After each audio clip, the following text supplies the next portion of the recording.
Hey folks, 2023 was a busy year for me. Between writing a dissertation, getting hit by a car, starting a new job, making videos, and being a mom, I found my mountain of free time shrink. But don't worry, I used what crumbs of time I could find between the couch cushions to watch some video essays. So, in honor of the 13 full moons that have graced us, and in the spirit of giving, I want to share with you the 10 best video essays I saw this year. Gifts, we might say, for you to enjoy. Last year, when I handed out these fancy awards, I reflected on the aspects of video essays I enjoy. This year, I'm going to consider how each of these 10 videos inspired me and taught me about myself. Watch them all, so they might inspire you too. My favorite video essay of the year is Pixel a Day's What is the Games Industry Missing? Kat has a remarkably clear and consistent voice and speaks on video games with authority and purpose, two areas I'd like to grow in. Personally, this video resonated with how difficult it can be for me to be a queer or woman games writer. It allowed me to reflect on how most big games are tailored for a small portion of the population, an Ouroboros, which continually reifies itself.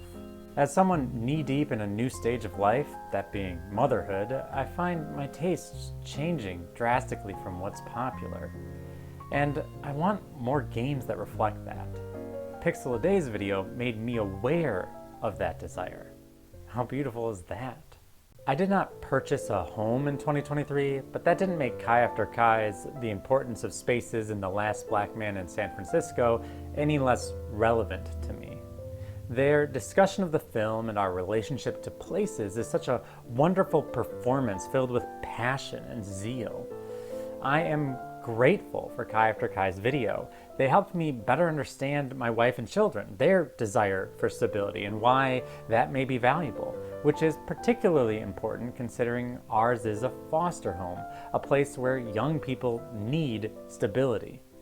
Yet, while watching, I also reckoned with the fact that such stability is ephemeral to me. I lost too many homes between the ages of 0 and 18, and my inability to trust in spaces is reflected in many of my decisions. My wife and I are looking into buying houses right now, and I've been procrastinating because of how stressful it is for me. But I'm starting to think the stress might be worth it, and I'm grateful for this video to show me that. Mara Ganger is my favorite video essayist I discovered this year. Their videos are stylish and interesting, but most importantly, cover topics in which I'm a complete novice, and they do so with an accessible voice.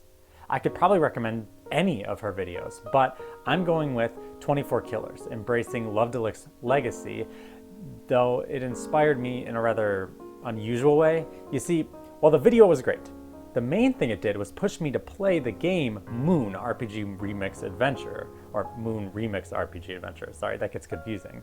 It's a game I've always wanted to try, but it intimidated me. I fell in love once I started, and I became way more open to narrative-based games, which I'm still getting into slowly.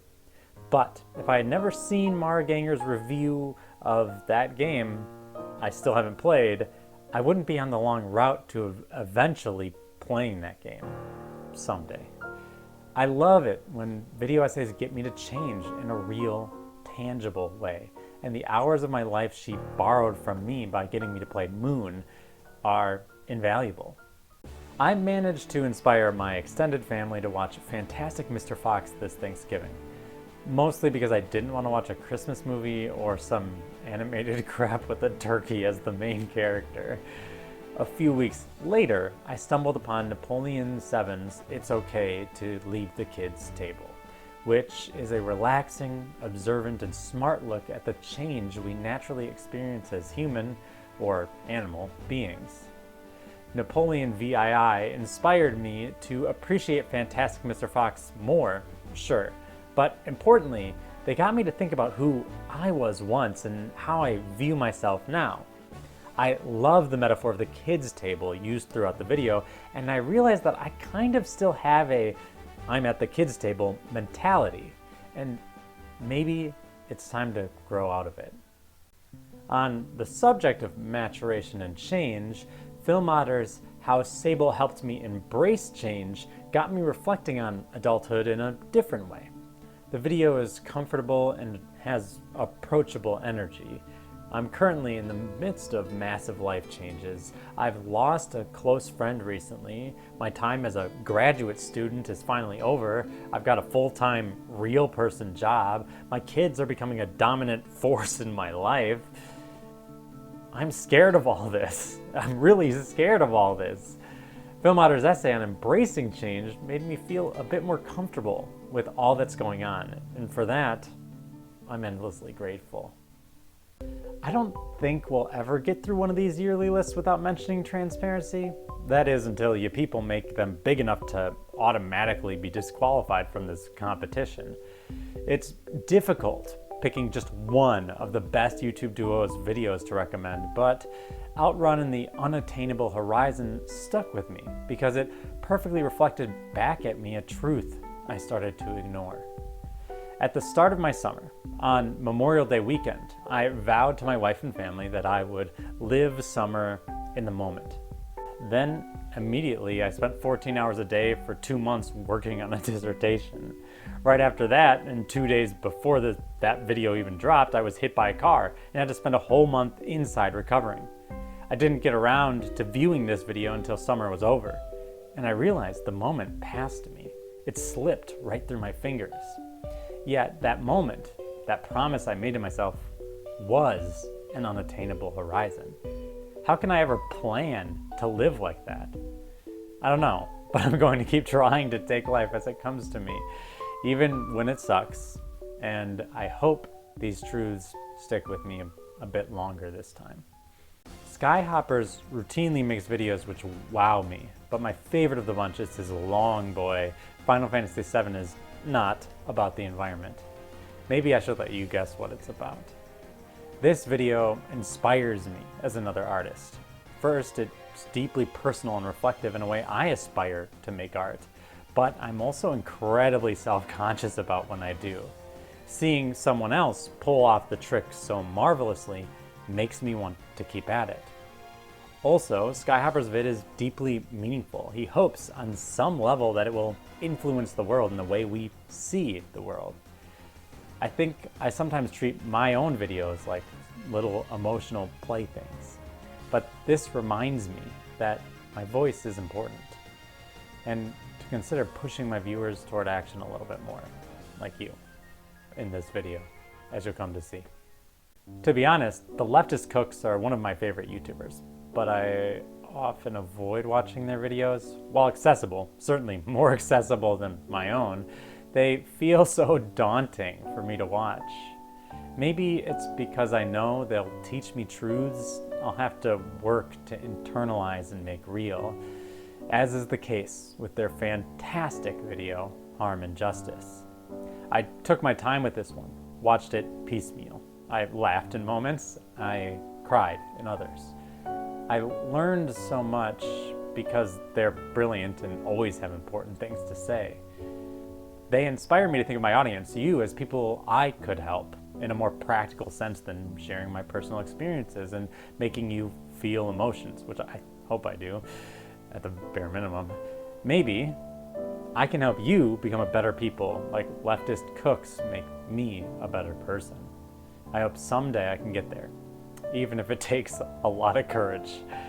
If you're wondering why this video exists, it's in part because of Darkfry's It's Time to Stop Passively Consuming Art, which powerfully calls for us to support creative people with more than just viewing their works. I realize I can sometimes be a passive observer. Check in on videos I like, maybe leave a nice comment, then store them away. Darkfry's video inspires me to do more with my time, talent, and audience than simply make my own art, but to use it to further others. If you've made it this far, please go back and watch the videos I've discussed in this list. I've made a playlist linked in the description. Subscribe to these creators, support them with word of mouth and money, because it's worth having beautiful things in this world. But know Beautiful things take effort to maintain, and not just the effort of the artists who make them. So, you may have noticed, there is no number 10 best video essay of the year. That's because I wanted you to supply it. Tell me about a video essay in the comments. Throw out an essay on your blog. Zip out a recommendation on TikTok. Put on a video for your mom this Christmas or whatever holiday you celebrate. Explain to someone else, anyone else, what video inspired you, taught you about you, made you think more deeply and profoundly about this big, wonderful world around us. Please, somewhere, share what you love so that we can continue to preserve it. I love you all, and I'll see you in the new year.